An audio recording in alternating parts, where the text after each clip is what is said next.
E aí, pessoal, tudo bom? Tudo bom. Isomeria óptica. Exatamente. O que é isso, Guga? Isomeria óptica é a isomeria dos medicamentos, da medicina. É uma isomeria bem curiosa, tá certo? Então, primeira coisa, vem comigo aqui para a gente perceber do que a gente está falando. A gente está falando de uma isomeria que, por exemplo, tá vendo isso aqui? É um adoçante, né? Tem isomeria óptica aqui. Tem isomeria óptica no adoçante. Tem isomeria óptica no Dramin, no Vic Vaporub, na maioria dos medicamentos que a gente consome no dia a dia, na maioria dos produtos. Então, vem, vamos lá. Ó, primeira coisa, você vai me perguntar assim, Gustavo, o que é isomeria óptica? Isomeria óptica é a capacidade que algumas substâncias têm de desviar o plano da luz polarizada. O que é isso? É simples, veja. A luz que a gente tem aqui no dia a dia, certo? É a chamada luz natural. O que é a luz natural? A luz da vela, não é isso? A luz que a gente tem do sol, a luz da casa, é luz natural. A luz natural, ela gira em vários planos, tá? Se você pudesse ver a luz natural vindo de frente, ela ia girar em vários planos. É feito uma hélice. Ela vem girando em vários planos. Isso é o que caracteriza a luz natural. Aí, pessoal, existe uma sacada maravilhosa, que é passar a luz natural por um aparelho chamado polarímetro. Exatamente. Você vai passar ela por um polarímetro. O nome já está dizendo, né? O polarímetro, ele vai polarizar a luz. Então, a luz vai deixar de ser luz natural para ser luz polarizada. Guga, e o que é a luz polarizada? Boa, a luz polarizada é aquela que gira em um único plano de simetria, tá? Se você olhasse ela vindo, ela ia só ser um risquinho assim, que ela já está girando em um único plano. E qual é a vantagem disso? É como se ela só gira num plano, se ela desviar, você está vendo. E aí é onde está a sacada. Imagine que você tem aqui, ó, uma substância com características, veja, uma substância A, tá certo? Uma substância B e uma substância C. Aí, olha, lá vem a luz, tá certo? Natural, passando pelas três substâncias. Lá vem a luz natural passando pelas três substâncias. A gente não vê nada. Agora, lá vem a luz polarizada. Aí sim, ela tem três comportamentos. O primeiro, ao passar pela solução, ela pode desviar para a esquerda, com um ângulo de x graus. Então, se ela sofreu um desvio para a esquerda, eu digo que era uma substância levógera. Então, o que é uma substância levógera?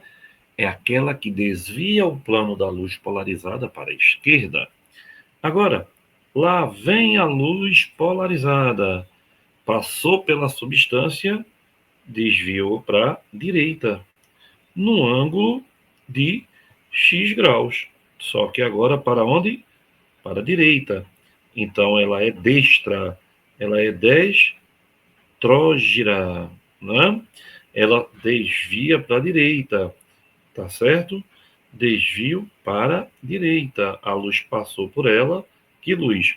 A luz polarizada e desviou para a direita. Agora imagine que lá vem a luz polarizada. Passou, não sofreu nenhum desvio. Não sofreu. Então, não desviou, não sofreu desvio, certo? E aí, pessoal, quando a substância é capaz de desviar a luz polarizada, a gente diz que ela é, sabe o quê? Exatamente, que ela é opticamente ativa. Olha que bonito. Ela é opticamente ativa, ou seja, ela é capaz de desviar a luz polarizada. E se ela não desvia a luz polarizada, aí a gente diz que ela é inativa opticamente.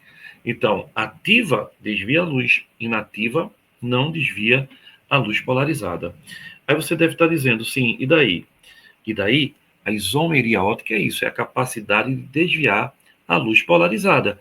Quem tem essa capacidade é opticamente ativo. Agora, vê que mais legal. O fato de desviar para a direita ou para a esquerda dá propriedades biológicas totalmente diferentes. Por exemplo, veja, talidomida era um remédio que na década de 50 as mulheres, quando tomavam, as crianças nasciam com má formação. E era um remédio para enjoo. Ninguém sabia que ia dar má formação, que ia nascer sem os órgãos superiores ou inferiores. Aí, depois se descobriu e percebeu-se que o isômero de estrógeno era o remédio que poderia tirar o enjoo, Dramin. Já o levógero era o que fazia a má formação. Aí eles separaram, pode-se separar os isômeros. E aí se vendeu hoje em dia sem ter esse problema. Aí olha que legal. Sim, Guga, mas o que é preciso para desviar a luz polarizada? Como é que eu sei que ela desvia a luz polarizada? Ela desvia a luz polarizada se ela for uma molécula assimétrica. Ou seja, se ela for uma molécula quiral. Oxê, o que é isso, a molécula assimétrica? É aquela que ela tem lados diferentes. Um lado dela é diferente do outro. Você não consegue dividir ela igualmente em duas partes. E para ela ser assimétrica, ela tem uma condição de ter carbono quiral, ou carbono assimétrico, né? Ou, preste bem atenção, ou ser um aleno. Então, o que é ter carbono quiral? Carbono quiral é aquele que está ligado a 4 ligantes diferentes. E o aleno é quando tem dois, o quê? Duas duplas no mesmo carbono. Aí olha que legal.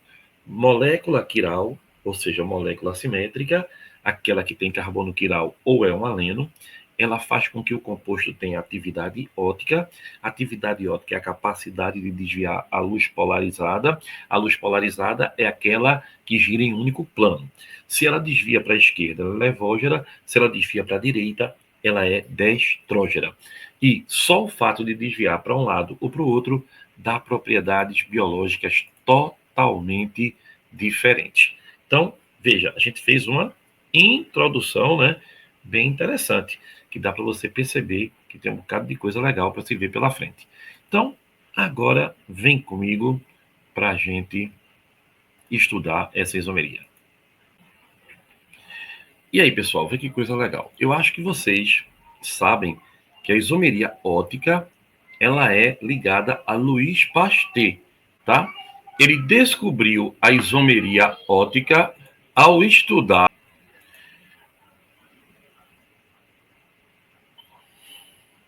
né? Deixa eu voltar aqui um pouquinho, né?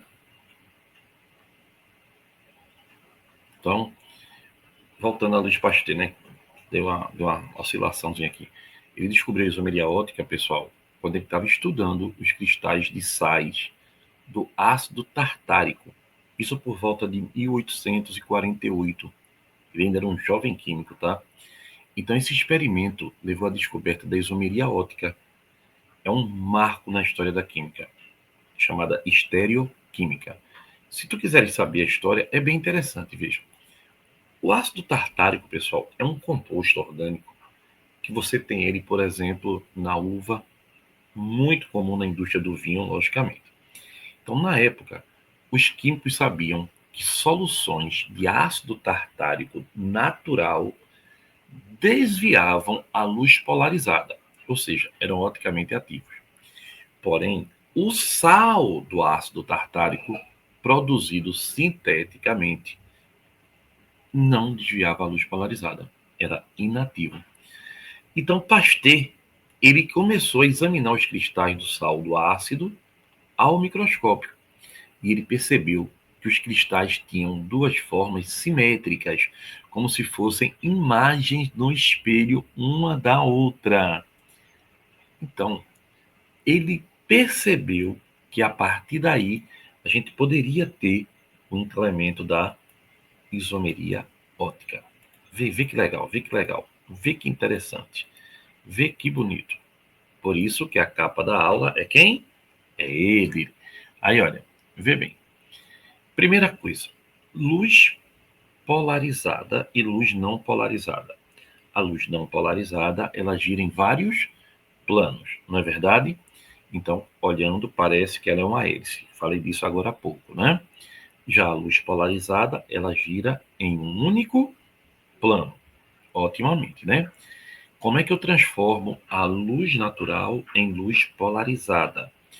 É através de um aparelho chamado polarímetro ou polarizador. Outro detalhe importante é que você, olha bem, como você vê a luz vindo, né, em vários planos ou a luz em um único plano. Só para ter uma ideia visual do processo. Então, pessoal, para polarizar a luz, a gente usa o quê? O polarizador. Você tem esse detalhe importantíssimo, porque a capacidade de desviar a luz polarizada depende da assimetria molecular. Mas antes, você me perguntou, Guga, tu falasse que a simetria é quando ela não consegue se dividir em partes iguais, tal. Tu podia ser um pouco mais detalhado? Vou tentar. Veja, se eu lhe perguntar aqui, olha essa modelo aí, que beleza. O rosto dela é praticamente simétrico. Quando você dobra o lado direito ou dobra o lado esquerdo, ela parece a original. Lógico que não fica 100% igual, mas fica muito igual. Aqui também, tá vendo? Fica muito parecido. Agora aqui, e aí não fica. Não fica. Porque aí não tem nenhuma simetria, que é o que acontece com a maioria. Então, a falta de simetria ou a assimetria é exatamente quando você tem o quê? Quando você tem, por exemplo, carbono quiral, quando você tem um carbono ligado a 4 ligantes diferentes, certo? Ou quando você é um aleno. Aleno é quando eu tenho duas duplas no mesmo carbono. Então, o que é que eu falei agora de Louis Pasteur? Ele percebeu que a isomeria óptica, que era a capacidade de desviar a luz polarizada, quando ele olhou dois isômeros diferentes, percebeu no microscópio que eles pareciam imagens do espelho. E é exatamente isso que acontece. Quando você tem os isômeros ópticos que desviam para a direita ou que desvia para a esquerda, esse par, um é a imagem especular do outro, a imagem do espelho, e uma imagem que não se sobrepõe, ou não se superpõe, né? É como a mão esquerda e a mão direita, uma é a imagem da outra, não é verdade? Mas elas não se sobrepõem, Você não consegue calçar a luva da mão esquerda na mão direita, vai ficar sobrando os dedos, né? Então, isso é que acontece na isomeria óptica. Na isomeria óptica, os isômeros, eles são imagens especulares. Imagens, uma é a imagem do espelho no outro, imagens que não se sobrepõem. Se a molécula for simétrica, então não exige imagem especular. Por exemplo, se eu botar uma bola na frente do espelho, o que reflete lá é uma mesma bola. Dá para entender? Então é por isso que para ter isomeria óptica, eu tenho que ter o quê? Eu tenho que ter uma molécula que seja assimétrica, uma molécula que não tenha simetria. E essa molécula assimétrica é quando ela tem carbono quiral ou quando ela é um aleno. E esse par de isômeros, o isômero de estrógeno e o isômero levógeno, eu chamo de enantiômeros, enantiomorfos ou antípodas óticos. Então, o que são enantiômeros? É quando o isômero é a imagem especular do outro. Falei que para ter isomeria ótica tinha que ter o quê? Carbono quiral ou ser um aleno. Aqui, ó. Ou ser um aleno, tá vendo? O que é ser um aleno? Ter duas duplas do mesmo carbono, porque isso faz com que a molécula também não tenha quiralidade, que não tenha também simetria, ela seja assimétrica. Então, veja, os enantiômeros são os isômeros que o que desvia para a direita, o destrógeno, e o isômero que desvia para a esquerda, o levógeno. Um detalhe fundamental é que eles têm as mesmas propriedades físicas, a maioria das químicas, mas só muda a propriedade biológica. Então eu represento, o destrógeno é D maiúsculo mais, levógeno é L maiúsculo menos. Aí, ó, aqui, ó, tem isomeria óptica, Guga? Tem, porque tem carbono quiral. Aqui, ó, tem isomeria óptica? Tem, Guga, porque é carbono quiral. Só que aqui, ó, um desvia para a direita, outro desvia para a esquerda. Aí a gente diz que ele é um par de enantiômeros. Então, pessoal, quando é que a gente tem isomeria óptica? A gente tem isomeria óptica quando a molécula é uma molécula assimétrica ou quiral. E quando é que a molécula é assimétrica ou quiral? Quando ela tem carbono quiral ou quando ela é um aleno. E o que é que isso tem de importante? É que quando ela tem essa capacidade, ela desvia a luz polarizada.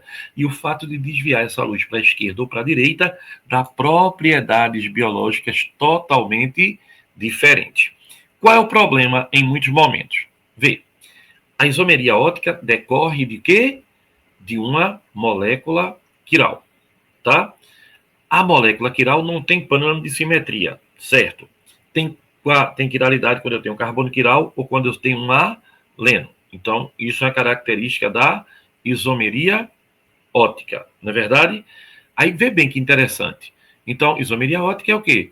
Capacidade de desviar a luz polarizada. Para que ocorra isomeria é necessário que o quê? É necessário que a gente tenha uma molécula assimétrica, e para ter uma molécula assimétrica, o carbono quiral ou um aleno. Legal? Aí vê, pessoal, o par de isômeros ópticos, tá? Chamado de enantiômeros, enantiomorfos ou antípodas ópticos, o que é que eles têm em comum? Os dois são imagens especulares, mas que desviam a luz em sentidos contrários, tá? Aí a gente chama, não esquece isso não, enantiômeros, enantiomorfos ou antípodas ópticos. Olha aí, ó, um é a imagem do outro que não se sobrepõe. Ó, uma mão não se sobrepõe à outra. Legal? Olha aí, ó. Funciona, ó, destrógeno e levógeno como imagens especulares que não se sobrepõem. Não é bonitinho? Olha aí os isômeros. Aqui bonitinho. Destrógeno e levógeno. Ó, passou a luz. Um desvia no sentido, o outro desvia no sentido contrário.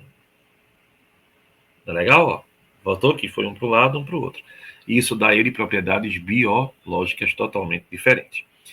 Quando eu misturo 50% do isômero destrógeno com 50% do isômero levógeno, eu tenho uma coisinha chamada mistura racêmica ou racemato. E aí, pessoal, ela não tem atividade óptica. Por quê, veio? Eu mandei, ó, dá 10 passos para a direita, agora dá 10 para a esquerda, tu voltasse para o mesmo lugar. Mesma coisa aqui. O cara desvia 20 graus para a direita, tu mistura com outro que mistura 20 graus para a esquerda. Quando tu bota os dois juntos, qual é o final? Nada, não é verdade? Então a mistura racêmica, ela não tem atividade óptica. Agora só que tem um detalhe, ela não tem atividade óptica por uma coisa chamada compensação externa. Como assim compensação externa? Um isômero anula o efeito do outro. Então, é um efeito externo. A outra condição que é muito legal, que é o isômero meso. Olha para aqui, olha esse cara aqui, ó. Esse aqui que eu estou mostrando aqui, ó. Se eu jogar aqui no meio, ó, um lado dele é igual ao outro. Esse carbono quiral é igual ao outro.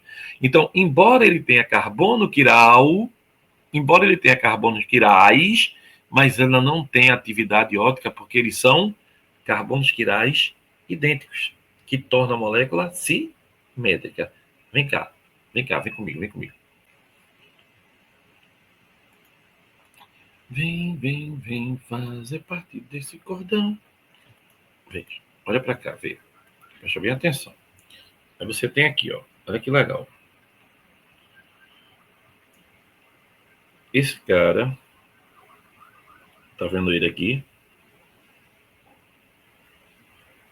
Eu vou construir ele bem bonitinho para você, tá?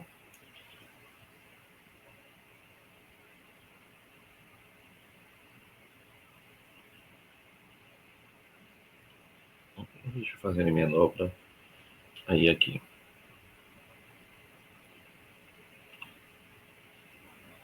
Se eu lhe perguntar, esse primeiro carbono é quiral? É. Por que ele é quiral? Porque ele está ligado a cloro, hidrogênio, CH3 e todo o resto. O segundo é quiral? É. Porque está ligado a quem? CH3, cloro, H e o resto. Só que os dois são exatamente iguais. Então, ó, ele é quiral, mas um lado dele é igual ao outro. Então, isso aqui é o chamado mesocomposto ou isômero meso, tá? O isômero meso, que é o isomeria, ele é inativo por compensação interna. Um lado dele anula o outro lado. Por que um lado dele anula o outro lado? Porque eles são exatamente iguais. Ah, Guga, não. Aqui o CH3 está de um lado, aqui está do outro. É, mas aqui é uma ligação simples. A ligação simples gira, né? Então, é sim, são exatamente iguais. Então, quando você tem esse fenômeno, aí ele não tem carbono quiral, vê, mas não tem atividade ótica por compensação interna, porque os dois carbonos quirais são iguais entre si. Aí faz com que a molécula, embora tenha carbonos quirais, ela seja uma molécula simétrica. E aí mata aquela condição que ela tem que ser assimétrica. Outro detalhe que eu queria falar com vocês é sobre isso aqui. Veja, se eu chegar numa prova e lhe perguntasse assim, pessoal, aí tu diz, Guga, tem algum carbono quiral aqui? Aí tu, hoje tem não, Guga, todo mundo aí é carbono, como é que vai ser carbono quiral aí? Aí eu te dou uma notícia maravilhosa, tem. Ó, esse carbono aqui é quiral, ó. Oxê, por que esse carbono é quiral? Porque, veja, ele está ligado a CH3, que é diferente de todo mundo aqui, ó. Ele não está ligado só ao cara do lado, não. Ele está ligado a todo mundo. Então, ele está ligado a C3H7, que é diferente de H, que é diferente desse cara do lado de cá, ó, que é C2H5. Então, você nota, né, que ele tem todos os ligantes dele são diferentes. Por isso que ele é quiral.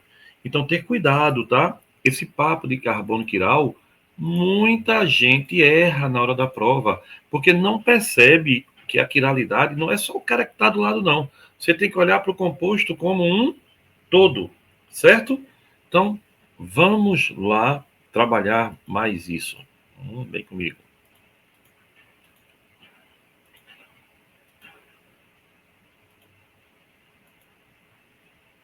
Ó, então, vê, pessoal. Mistura racêmica, o que acontece? O isômero de estrógeno é anulado pelo levógeno inativo por compensação externa. Mesocomposto, uma parte do composto anula do outro, inativo por compensação interna. E quando eu tenho dois isômeros geométricos, onde um não é a imagem do outro, como por acaso o isômero cis e trans. Então, quando isso acontece, aí a gente diz que eles são diastereoisômeros, tá? Eles são isômeros espaciais, mas não são par, onde uma imagem especular do outro, tá? Portanto, lembrar disso, tá certo? Aí vê, pessoal, olha bem, quando a gente fala de isomeria, algumas pessoas me perguntam, Guga, como é que eu sei se o isômero é para a direita ou para a esquerda? Vê, vou te explicar agora, vê. Estás vendo aqui? Esse cara, vê, o número atômico dele é 1, 6 é do carbono, flúor é 9, eu coloquei, e cloro 17, certo? Aí, olha que bonitinho. Você partindo do número atômico maior para o menor, não é verdade? Então, aqui, ó, você vem 6, 1, 17 e 9. Aí, olha bem, você vai sempre fazer desse jeito. Você pega o primeiro, que é o menor de todos, preste atenção. E você está olhando a partir dele, tá? Você está olhando a partir dele. Então, o primeiro que você tem depois dele, aqui, ó, de frente para ele, tá certo? Ó, é o isômero R. Já no caso aqui é o isômero S. Entendeu não, né? Peraí, deixa eu explicar melhor. Vem cá, deixa eu desenhar. Vamos lá. Ó, como é que funciona? Vê, preste atenção. Minha explicação ficou horrível.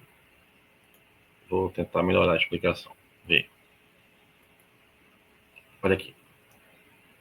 Você vai fazer sempre assim.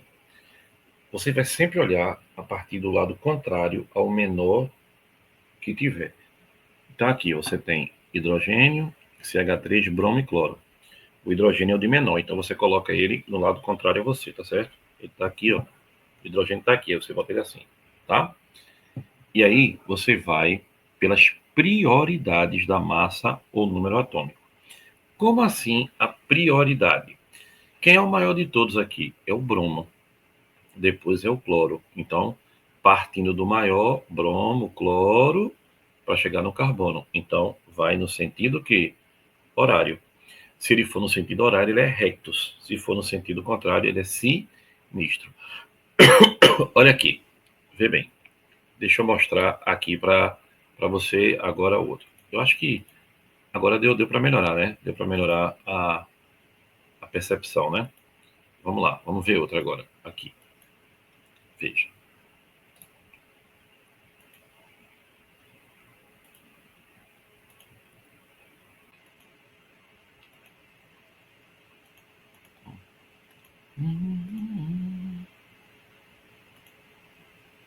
Vamos lá. Ó, vê bem. Aí a gente vem aqui, ó. Você está olhando de cá, tá? Onde está a seta, tá olhando para lá, né? Aí quem é o principal, maior? Bromo. Ele vai dar os números atômicos, se aperrei não. Depois vem cloro, depois vem carbono. Então, ó, você está olhando no sentido contrário, tá vendo? Aqui, ó, note que o bromo é maior do que o cloro, que é maior do que o carbono. Então, sentido de horário, sentido rectus, sentido do relógio, tá? Então a gente chama de rectus. O lugar tem algum sinistro aí pra gente ver? Mesma coisa, você vai estar olhando aonde? Aqui, ó, onde está a seta, tá vendo? Aí, o maior é o bromo, o cloro e depois o carbono. Então ele vai andar no sentido anti-horário agora, tá vendo? Aí agora, eu acho que agora foi melhor, né, a explicação. E aí esses pares rectos e sinistros, ou destrógeno e levógeno, é um par de isômero óptico, tá? Lembre-se que quiralidade é relacionado com a mão, né?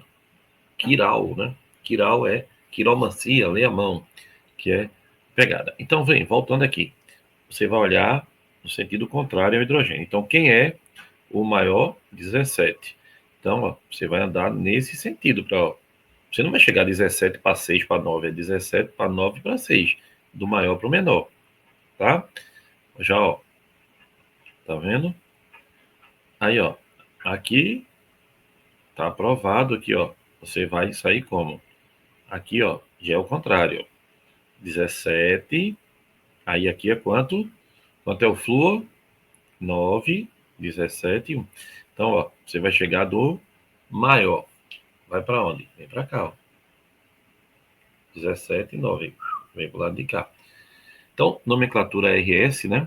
É importante que você saiba que existe, mas que não é nada fundamental no vestibular, não se pergunta muito isso, não. Então, por que tu está mostrando? Para saber que existe, né? Então, ó, vê, pessoal, a quiralidade tem tudo a ver, por exemplo, com medicamento. Ó. Ibuprofeno é um remédio, né, vendido você tem aqui, ó, forma ativa é do destrógeno e a forma inativa é o levógeno. Interessante, né? Então, apenas o destrógeno é a forma que pode ser vendida como medicamento. Aqui, ó, limoneno, o que dá cheiro às frutas cítricas, né? Destrógeno e levógeno. Talidomida, essa é uma catástrofe, né? Aí, olha, era um remédio vendido para as crianças, para as mulheres que tinham enjoo, né, durante a gravidez, só que a bronca era horrível, né? Porque o isômero levógeno causava mutação no feto e o destrógeno era o que poderia ser usado com medicamento. O Google pode separar os isômeros? Pode. Olha aí, ó, um bem conhecido, ó. Vic Vaporub é isômero óptico da metanfetamina. É impressionante, né? Como muda tudo, né? Escitalopram e citalopram são isômeros também ópticos. Olha aí, tá vendo? Olha, vê bem. Lembrar que, às vezes, um isômero não faz com que mate o outro, morra a pessoa, não, tal. É só uma forma que é mais ativa e outra que é menos ativa, tá? Não tem grandes problemas contra isso, não. Olha aí. Aqui, ó, nesse caso, do Aldomete, né? Metildopa, tanto um isômero como o outro funciona de boa para o medicamento. Tá certo? Aí vê bem, uma coisa que é importante da gente falar também, pessoal, muito medicamento é isômero óptico, né? Uma coisa que a gente precisa também falar é como a gente identifica na prova do vestibular a quantidade de isômeros ópticos. Então, é bem tranquilo, vê. É assim, ó.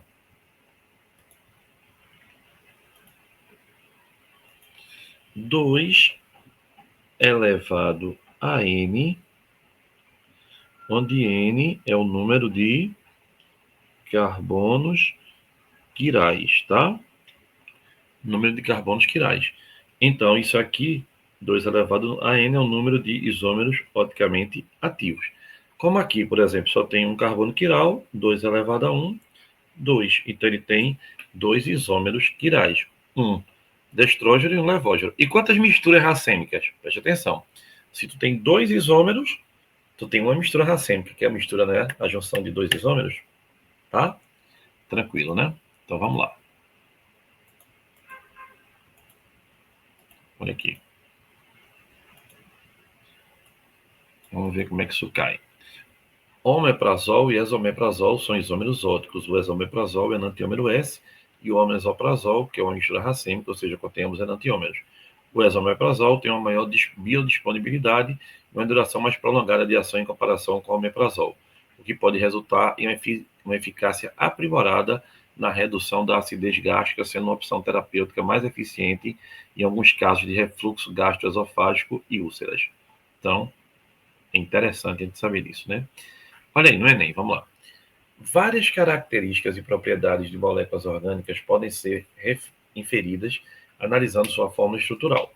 Na natureza, alguns compostos apresentam a mesma fórmula molecular e diferentes fórmulas estruturais.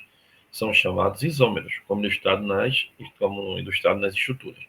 Entre as moléculas apresentadas, observa-se que isomeria. Ó, pessoal, isso aqui é um carbono quiral, ó. Guga, o que quer dizer esse pontinho preto fechado e aqui tracejado? Tracejado é para dizer que esse OH está para trás, que a ligação é para trás do plano. E o fechadinho é para dizer que é para frente, tá? Então, aí eu tenho carbono quiral, eu tenho isomeria óptica. O que é carbono quiral? Aquele que está ligado a 4 ligantes diferentes. Muito bem. Pesquisas demonstram que nanodispositivos baseados em movimentos de dimensões atômicas induzidos por luz poderão ter aplicações em tecnologias futuras, substituindo micromotores, sem a necessidade de componentes mecânicos. Exemplo de movimento molecular induzido pela luz pode ser observado pela flexão de uma lâmina delgada de silício ligada a um polímero de azobenzeno e um material suporte, em 2 comprimentos de onda, conforme ilustrado na figura. Com a aplicação de luz ocorrem reações reversíveis de cadeia de polímero que promovem. Veja, aqui, ó, você pode notar, ó, que tem uma ligação, aqui, ó, trans, E aqui a ligação cis, quer ver? Aqui, ó, trans, e aqui, ó, cis. Trans, cis, trans, cis. Quando um isômero vira outro, isso é um processo de quê? Isomerização. Exatamente. Quando, pessoal, vê, quando um isômero vira outro, é sempre um processo de isomerização. Legal? Um isômero vira outro, isomerização. Não tem nem o que pensar. Vamos lá.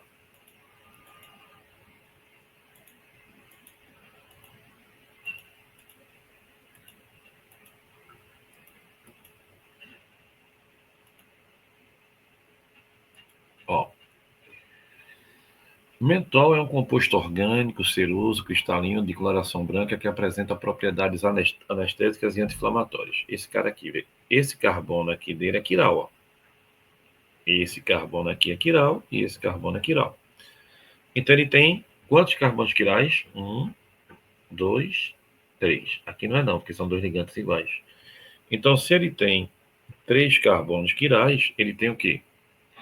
3 centros estereogênicos, consequentemente, 4 pares de estereoisômeros com propriedades químicas diferentes. 3. 2 elevado à terceira é quanto? 8. 8 quer dizer que ele tem o quê?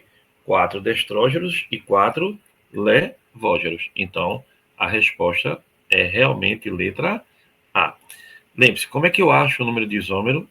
Basta eu calcular, porque 2 elevado a n. Vamos lá, né?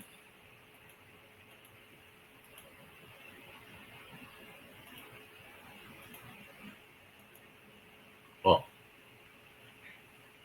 a talidomida é um sedativo leve e foi muito utilizado no tratamento de náuseas, comuns no início da gravidez. Quando foi lançada, era considerada segura para o uso de grávidas, sendo administrada como uma mistura racêmica, composta pelos seus 2 enantiômeros RS.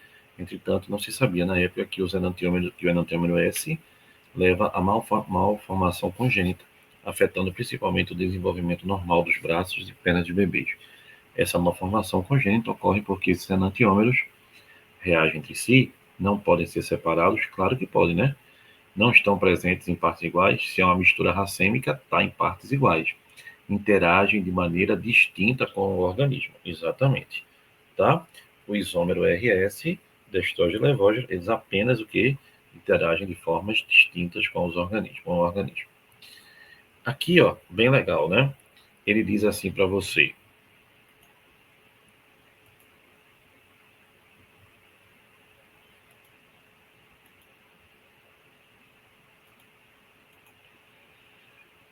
a isomeria ocorre em substâncias que possuem a mesma fórmula molecular.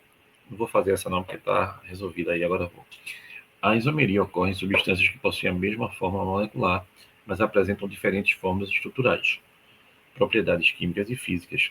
Para exemplificar, relacione os isômeros com a temperatura de ebulição.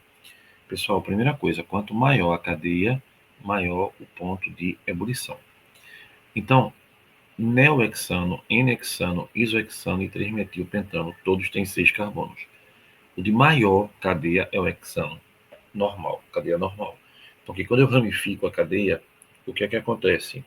Quando eu ramifico a cadeia, você diminui a área de contato, com isso diminui o ponto de ebulição. Legal? Então, a maior de todas é o N-hexano. Depois, você vai ter o metilpentano, porque a cadeia dele é uma cadeia. Eu vou fazer as cadeias, é melhor, né? Porque senão fica difícil de você visualizar. Deixa eu só vir aqui para tirar aqui para a gente poder fazer.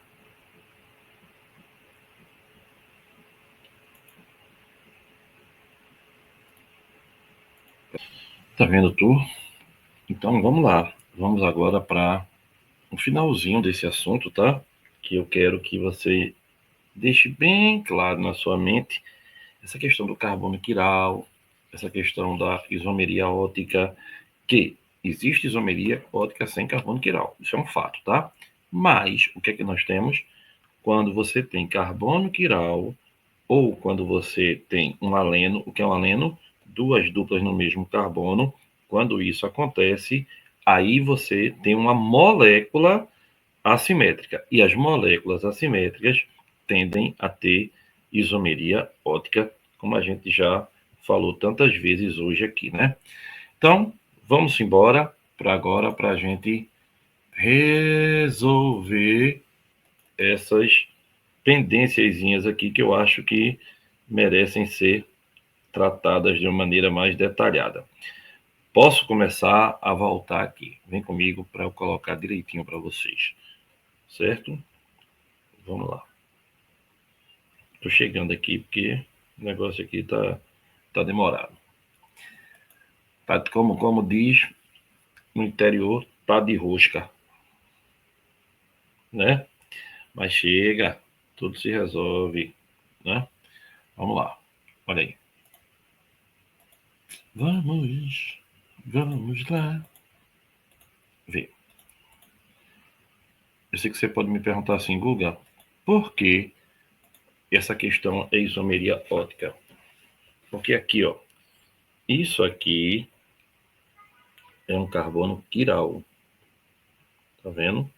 Isso aqui é um carbono quiral. Aqui tem um CH3, aqui tem um H, aqui para cima tem um H, né, que não precisa, ele não coloca. Então, esse ligante é diferente desse, que é diferente desse, que é diferente desse. Então, é um carbono quiral. Mesma coisa aqui, ó. Uma ligação, aí, ó, completa, duas, aqui, ó, três, quatro, ó. Tá vendo? Então, aqui, ó, é outro carbono quiral. Então, se é um carbono quiral, você tem isomeria ótica. Legal? Bem interessante. Lembrando que esse traçadozinho é para dizer que a ligação está para trás do plano que a gente está olhando. E quando ela é uma cunhazinha fechada, é para dizer que ela está para frente do plano. Aí a outra questão da gente, que eu acho que merece dar uma olhadinha melhor, é aqui. Vê, esse carbono aqui é quiral, ó. Deixa eu voltar aqui. Esse carbono aqui é quiral.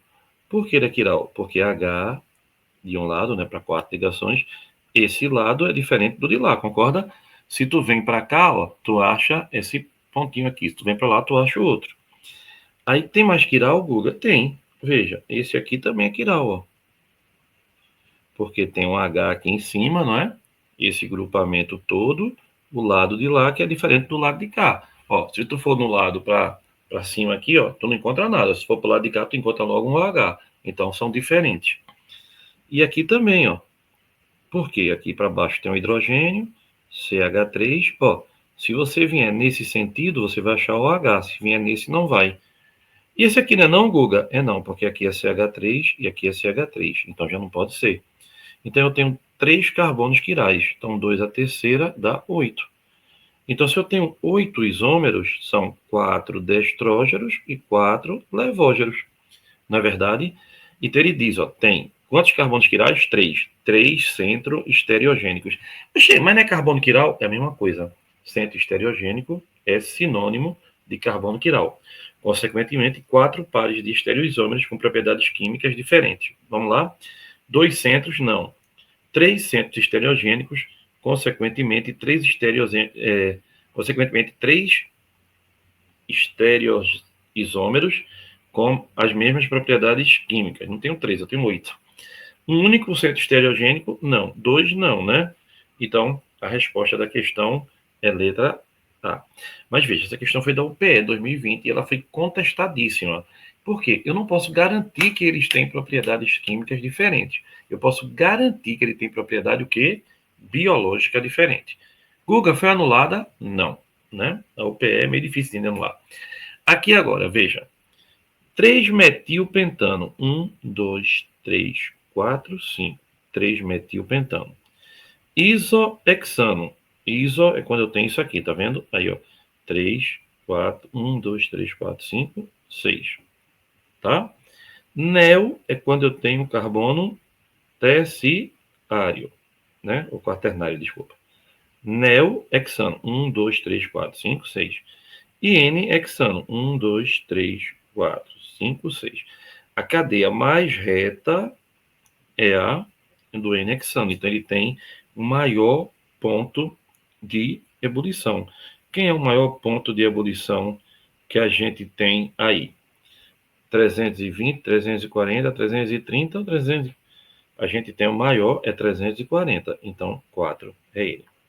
tá? Maior, quanto mais reta a cadeia, maior o ponto de ebulição. E quanto mais ramificada, menor o ponto de ebulição. Então, o neohexano é o que tem mais ramificação. Então, ele vai ter o menor ponto de ebulição. Os que estão aqui, é esse aqui. Então, agora, entre 336 e 333. Aqui, ó. 1 e 2, né? Porque o 3-metilpentano é maior do que o isohexano? Porque ele é mais simétrico, tá? Ele é mais simétrico, ó. E a simetria dele, os dois têm uma ramificação. Então, quem é mais simétrico é mais estável. Por isso que ele tem maior ponto de ebulição. Google, eu tenho que saber quem são os radicais. É bom, né? Vamos lá. Aqui agora. Ele diz aí, considere as substâncias com as estruturas. Ó, 1, 2, 3, 4, 5. 1, 2, 3, 4, 5. 1, 2, 3, 4, 5. 1, 2, 3, 4. 1 e 4 são isômeros de função. Veja, 1 e 4 não são isômeros, porque 1 e 4 não têm a mesma fórmula, tá? Então, entre 1 e 4 não há nem isomeria. Por que não há isomeria? Porque eles não têm a mesma fórmula. Então está falso, tá? Mas Guga, e esse coração aí? Ele correu, né? Na hora que eu fui salvar aqui. 1 e 2 são isômeros de posição. Ó, 1, 2, 3, 4, 5. Ah, ele quer errada, né? Estão corretas, exceto a. Então A é realmente a é falsa, tá? Não são isômeros não, tá? É a resposta, a letra A. Olha aí, tá vendo? 1 e 2 são isômeros de posição. São, né? Aqui o OH está no carbono 2, aqui está no carbono 3. Mudou a posição, né? 2 e 3 são isômeros de cadeia. 2, cadeia normal, e 3, cadeia ramificada. Isômero de cadeia. 1 e 3 apresenta isomeria geométrica. Não. Isomeria geométrica de jeito nenhum. Também está falsa. 2 e 3 contém um átomo de carbono quiral. 2 tem, né? Esse carbono é quiral, ó. Por quê? Para aqui para baixo tem um hidrogênio, CH3, o resto da cadeia e OH. E 3, esse cara aqui é quiral, ó. OH, CH3, H e o resto da cadeia. Então também é verdadeiro. Então tem duas falsas, né? Essa questão devia ser de verdadeiro e falso, né? Para a gente ter uma ideia melhor dele. Então, vê, pessoal, tem muitas questões de isomeria que a gente pode trabalhar, né? Para ver aqui. Vamos lá, vamos ver essa aqui. Ele diz que analgésicos são compostos administrados ao paciente visando diminuir a sensação de dor. No entanto, como todo medicamento, deve ser prescrito por médicos. Haja vista que podem ser observados alguns problemas, como alergias ou causar dependência. Ana Maria, Luiz Antônio, Manuel, Priscila e Roberto são pacientes de um mesmo médico que prescreveu analgésicos diferentes para cada um deles. Abaixo tem informações acerca dos analgésicos. Ana Maria sentia dores intensas e tinha alergia a várias drogas. Para ela foi prescrito um analgésico que comercialmente é uma mistura racêmica de amina terciária. Então, para Ana Maria,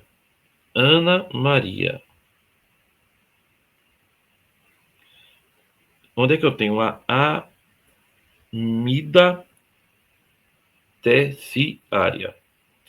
Amina ou amida que ele fala? Eu não vi aqui. Amina. A amina terciária é aquela que não tem nenhum hidrogênio ligado ao nitrogênio. Essa amina é terciária. Tá? Tem carbono quiral nela. Bora ver se tem. Esse carbono aqui é quiral, ó. Ele está ligado a OH, esse parte da cadeia, o outro, e um hidrogênio embaixo. Os outros não são. Onde tem dupla, não é. Então, tramadol é o dela. Veja. Vamos voltar lá. Para Luiz Antônio foi prescrito analgésico que tem caráter ácido e é o produto da reação de acetilação de um fenol. Veja, caráter ácido e acetilação de um fenol. Ó, acetilação vem do radical acila, né? Aqui, ó. Acetilação, ó. Ácido acético forma o radical acila. Do radical fenol. Então, ó. Onde é que eu tenho? Aqui, ó. C dupla O, ó. Isso aqui, ó. É isso aqui, concorda? E aqui é o fenol. E aqui é um ácido. Então, tem caráter ácido. É o AAS, é o AS. Tá vendo tu? É o AAS. Já respondeu, né? Mas bora ver o resto. Para Manuel, foi prescrito analgésico que possui função álcool e éter, bem como 5 carbonos quirais. Vê. Álcool, tá aqui o H. Ó, isso aqui não é um anel aromático, tá? E éter, tá? Bora ver os carbonos quirais? Bora. Esse carbono é quiral. Esse carbono é quiral. Todo carbono de junção é quiral. 3, 4. Opa, só tô achando 4. Não tô achando o quinto, não. Quinto. Sempre que você estiver juntando radicais numa cadeia fechada, ela é quiral. Morfina. Bora ver o resto. O analgésico prescrito para Priscila tem um grupo amida em sua estrutura. Para Priscila, tem um grupo amida. Então, amida na sua estrutura, C dupla ON, né? Aqui, ó, amida. E para pegar ácido, né? Pronto. Considere as informações. Estão aí respondidas. Outra questãozinha da UPE também para a gente. Ufa, ufa, né? Muita coisa, né, para a gente rever. No canal da gente tem uma questão só sobre identificação de carbono quiral. Eu vou colocar para vocês, tá? Valeu, beijo, até a próxima.